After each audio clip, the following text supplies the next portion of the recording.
हफ्ते में सिर्फ 2 घंटे ये आसान सी चीज़ करके आप अपने दिमाग को, अपने ब्रेन को किसी भी उम्र में बहुत ही शार्प, तेज रख सकते हैं।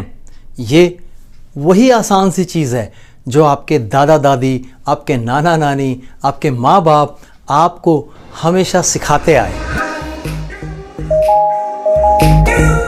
नमस्कार दोस्तों, मैं हूं न्यूट्रिशन गुरु संजीव पांडे और आपका बहुत स्वागत है हेल्थ खजाना में। क्या आपको ऐसा लगता है कि आपकी बौद्धिक क्षमता कुछ घट रही है? कॉग्निटिव हेल्थ, बौद्धिक क्षमता यानी सोचने, समझने, तर्क करने, याद रखने की जो क्षमता है उसमें कुछ कमी आ रही है? चिंता हो रही है आपको? या आपको ऐसा लग रहा है कि मेरी उम्र के और लोगों के साथ भी तो ऐसा ही हो रहा है, 50 के पार वालों के साथ कुछ न कुछ घटता हुआ सा लग रहा है उनकी बौद्धिक क्षमता में, और लोग कभी सप्लीमेंट्स, कभी ऐप, कभी कोई थेरेपी, ऐसी चीज़ें ट्राई कर रहे हैं लेकिन कुछ फ़ायदा नहीं हो रहा। और ये डर लग रहा है कि अब जो बची खुची बौद्धिक क्षमता है वो तो बरकरार रहे, सोचने, समझने, तर्क करने और याद रखने की जो शक्ति है वो जितनी बची है वो तो रहे और आगे कम ना होती जाए। तो दोस्तों, आप ये एक छोटा सा काम करके अपनी इस बौद्धिक क्षमता को बरकरार रख सकते हैं, ऐसा कहना है डॉक्टर साई हुआंग हैन का, जो कि एक एसोसिएट प्रोफेसर हैं यूनिवर्सिटी ऑफ टेक्सास के department of human development and family sciences के। इन्होंने एक स्टडी को लीड किया जिसमें 31,000 लोगों के ऊपर 20 साल तक नज़र रखी गई, उन्हें ट्रैक किया गया ये समझने के लिए कि ये जो बौद्धिक क्षमता है, कॉग्निटिव हेल्थ, ये किन कारणों से अच्छी या ख़राब होती है। इस स्टडी को 51 साल से अधिक लोगों के ऊपर किया गया, लेकिन जो इसकी जो रिज़ल्ट हैं, जो इसमें से फाइंडिंग्स निकली हैं वो बहुत ही हैरान करने वाली हैं। तो आइए बात करते हैं इस स्टडी की फाइंडिंग्स पर। तो क्या है ये राज? ये कोई ब्रेन गेम नहीं, ये कोई सप्लीमेंट भी नहीं। दोस्तों, इस राज को जानने के लिए बने रहिए मेरे साथ इस वीडियो में। ये एक बहुत ही आसान सी चीज़ है और इसमें आपका कोई पैसा भी खर्च नहीं होना है ना, मज़े की बात। तो दोस्तों, इस आसान सी चीज़ का नाम है परोपकार, act of kindness. According to doctor Hans, अगर आप हफ्ते में 2 से 4 घंटे, केवल 2 से 4 घंटे किसी भी परोपकार के काम में निस्वार्थ रूप से लगाते हैं तो ये आपकी जो कॉग्निटिव डिक्लाइन है, यानी बौद्धिक क्षमता जो उम्र के साथ धीरे धीरे घट रही है, उसे स्लो डाउन कर देगा, यानी उसका घटना बहुत धीमा हो जाएगा और आप इसको बेहतर भी कर सकते हैं इस काम के ज़रिए।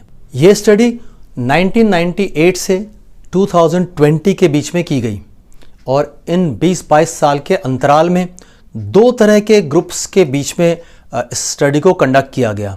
एक वो जो फॉर्मल तरीके से सोशल वर्क यानी कि परोपकार कर रहे थे, किसी एनजीओ के साथ कनेक्ट होके, किसी नॉन प्रॉफिट ऑर्गेनाइजेशन के साथ कनेक्ट होके कुछ रूटीन में करते थे, और दूसरा ग्रुप वो जो अपनी रोज़मर्रा की ज़िंदगी में छोटे छोटे तरीक़ों से निस्वार्थ रूप से लोगों की मदद करते थे।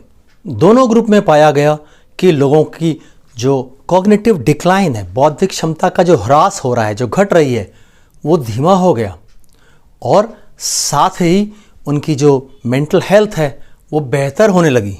इस कार्य को जितने लंबे समय तक जिन लोगों ने किया उतना बेहतर रिजल्ट आया, क्योंकि पाया गया कि जो एफर्ट था, जो काइंडनेस एफर्ट था, जो परोपकार करते थे, तो उसका जो रिजल्ट है, उसका जो पे ऑफ है वो एक्यूमुलेट होता जाता है, वो इकट्ठा होता जाता है, यानी जितना ज़्यादा करते हैं उतना बेहतर रिजल्ट आता है।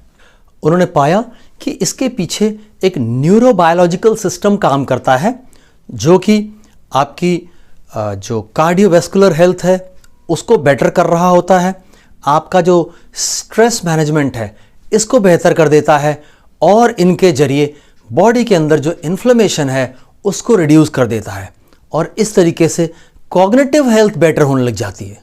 जब आप किसी की मदद करते हैं तो आप न केवल एक फिजिकल टास्क कर रहे होते हैं, बल्कि आप सोशलाइज करते हैं, आप प्लानिंग करते हैं और आप प्रॉब्लम सॉल्विंग कर रहे होते हैं, किसी समस्या का समाधान कर रहे होते हैं।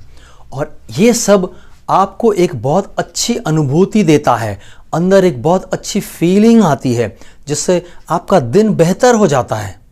और इस कॉम्बिनेशन से जो चीज़ बनती है उसे साइंटिस्ट कहते हैं कॉग्निटिव रिजर्व।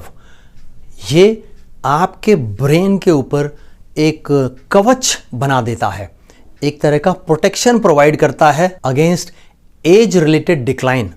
उम्र के बढ़ने के साथ दिमाग की जो क्षमता घटती है उसके खिलाफ एक कवच बना देता है आपके ब्रेन पर। और इससे पहले कि आप कहें कि 4 घंटे तो बहुत अधिक हो गया, तो मैं आपको याद दिला दूं कि आप जिस स्क्रीन पर ये वीडियो देख रहे हैं, आज की लाइफ में आप रोज़ 2 से 4 घंटे इस स्क्रीन पर बिता दे रहे हैं। हम हफ्ते में 2 से 4 घंटे किसी परोपकारी कार्य को करने के बारे में बात कर रहे हैं। हम आपसे संन्यास लेने के बारे में नहीं बात कर रहे। हम आपसे समाज सेवी बनने के बारे में नहीं बात कर रहे। हफ्ते में 2 से 4 घंटे अपने रोज़मर्रा के जीवन में कुछ छोटे छोटे ऐसे काम जो आप निस्वार्थ भाव से दूसरे के भले के लिए, दूसरे के फ़ायदे के लिए करें। इसमें एक और हैरान कर देने वाली चीज़ सामने आई कि जो काम वॉलेंटरली करते हैं आप, यानी किसी ऑर्गेनाइजेशन से कनेक्ट होकर, किसी एनजीओ के साथ मिलकर के एक रूटीन में थोड़ा थोड़ा किया करते हैं, संडे के संडे ऐसा कुछ, उससे कहीं ज़्यादा रिजल्ट आता है इंडिविजुअल एक्टिविटी से, जो आप अपनी डेली लाइफ में करते हैं। और एक सरप्राइजिंग चीज़ ये भी पता चली कि आप जितने ज़्यादा समय तक इस तरह की परोपकारी गतिविधि में संलिप्त रहते हैं, उतना ही ज़्यादा आपका ब्रेन आपको रिवॉर्ड करता है उसके लिए। तो इस तरह न सिर्फ आप अपनी जो कॉग्निटिव हेल्थ है, ब्रेन का कॉग्निटिव फंक्शन है, बौद्धिक क्षमता जिसे आप कहते हैं, सोचने, समझने, तर्क करने, याद करने की जो शक्ति है, न सिर्फ आप उसको बरकरार रख पाते हैं, बल्कि उसके कम होने की जो गति है उसको भी घटा देते हैं। इसमें रोज़मर्रा के जीवन में हर छोटी छोटी गतिविधि जो आप दूसरे के फ़ायदे के लिए करते हैं वो काउंट होती है। जैसे आपने किसी को मदद की उसके छोटे बच्चे की देखभाल करने में, आपने किसी को मदद की खाना बनाने में, आपने किसी वृद्ध को मदद की सड़क पार करने में, या उसे अपनी गाड़ी से कहीं पहुंचाया जहां उन्हें जाना था, या उन्हें किसी चीज़ की ज़रूरत थी आपने ला करके उन्हें दी, या आपने किसी को इमोशनल सपोर्ट प्रोवाइड किया जो अकेलापन महसूस कर रहा हो या अकेला रहता हो, उसके साथ थोड़ा समय बिताया, उसकी बातों को सुना, या वो किसी समस्या में है तो आपने बैठ के उसको सुना, या फिर कोई स्किल सपोर्ट, आपको जो काम आता है वो आपने किसी को सीखने में मदद की। आज टेक्नोलॉजी की दुनिया में बहुत सारी ऐसी चीज़ें हैं जो आप दूसरों को मदद कर सकते हैं सीखने में, जो आपको आती हैं। जैसे फॉर एग्ज़ाम्पल जब मैंने ChatGPT यूज़ करना शुरू किया कुछ साल पहले, तो मुझे लगा कि ये एक ऐसी चीज़ है जो हर किसी की मदद कर सकती है। तो मैंने बहुत सारे लोगों को, मुझे लगता है अंदाज़न 100 से ज़्यादा लोगों को मैंने अब तक ChatGPT रजिस्टर करके उसे यूज़ करना सिखाया, और उसको लोग खूब अच्छे से यूज़ कर रहे हैं। इस तरीके से आप किसी की मदद कर सकते हैं कोई भी चीज़ ऐसी सीखने में। तो ऐसे तमाम छोटे छोटे काम हैं जो आप अपनी दिनचर्या में कर सकते हैं, जो परोपकार में गिने जाते हैं, जिनमें आपका नहीं किसी दूसरे का कुछ फ़ायदा होता है, किसी दूसरे को खुशी मिलती है। तो जो इसमें की है, जो सीक्रेट है, वो है अपने साथी ह्यूमन बीइंग्स के साथ इंटरैक्ट करना, संवाद, बातचीत।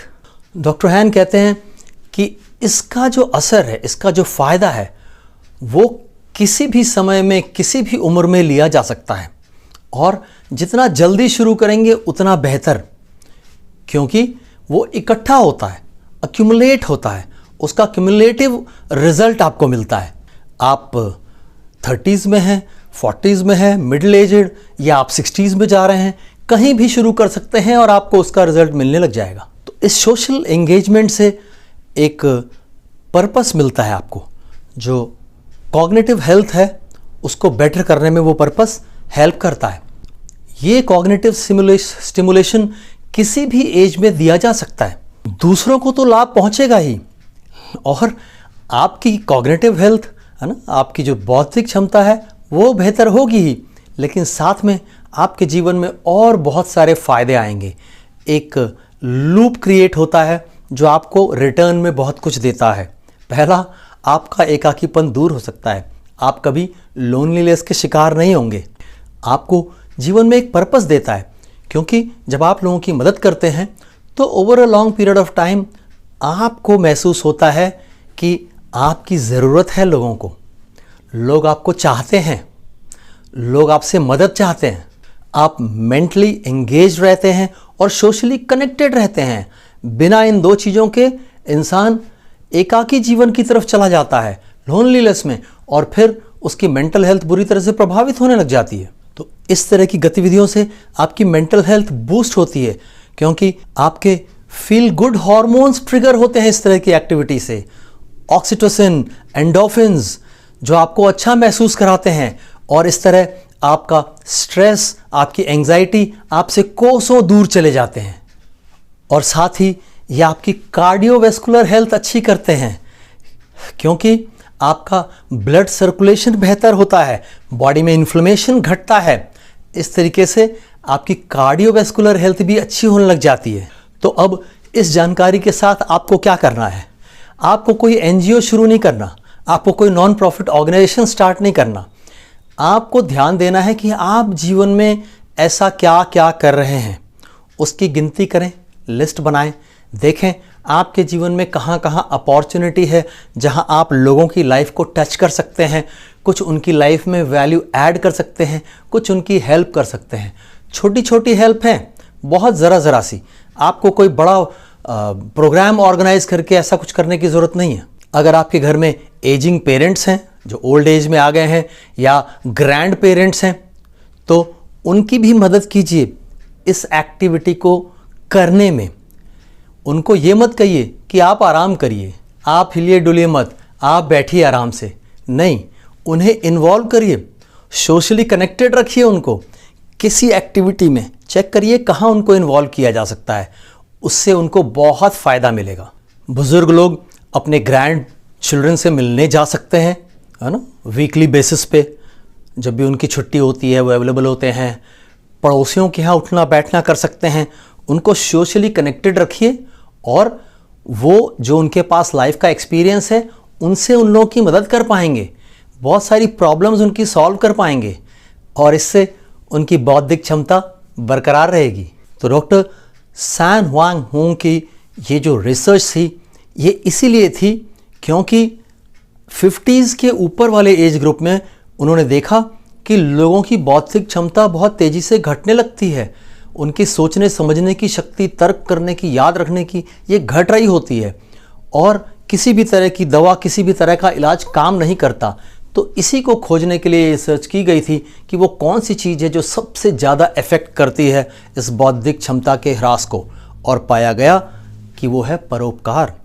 आप लोगों के लिए अपने जीवन में थोड़ा समय निकालें। कभी अपने फ्रेंड सर्कल, अपने रिलेटिव्स, अपने क्लोज़र इनर सर्कल में कभी ये ना कहें कि मेरे पास टाइम नहीं है। लोगों को ज़रूरत है, आपको ये समझना है कि उनकी जब ज़रूरत पूरी होगी आपका क्या फ़ायदा होने वाला है, आपकी मेंटल हेल्थ ऑप्टिमम लेवल पर जाने वाली है। तो दोस्तों, कुछ समय परोपकार के लिए निकालिए। 2 से 4 घंटे ज़्यादा नहीं होता अगर जीवन बेहतरीन अवस्था में जीना है अंत तक। स्वस्थ रहें, मस्त रहें। जय हिंद। अगर जानकारी अच्छी लगी हो तो चैनल को सब्सक्राइब जरूर करें, वीडियो को लाइक करें और अपनी राय कमेंट्स में अवश्य दें। दोस्तों, हमारे चैनल से संबंधित सभी महत्वपूर्ण जानकारियां इस वीडियो के डिस्क्रिप्शन में दी हुई हैं, जैसे कि आप हमसे कैसे संपर्क कर सकते हैं प्रिस्क्रिप्शन बनवाने के लिए और हमारी राय लेने के लिए अपनी किसी भी दिक्कत परेशानी के बारे में। Thank you.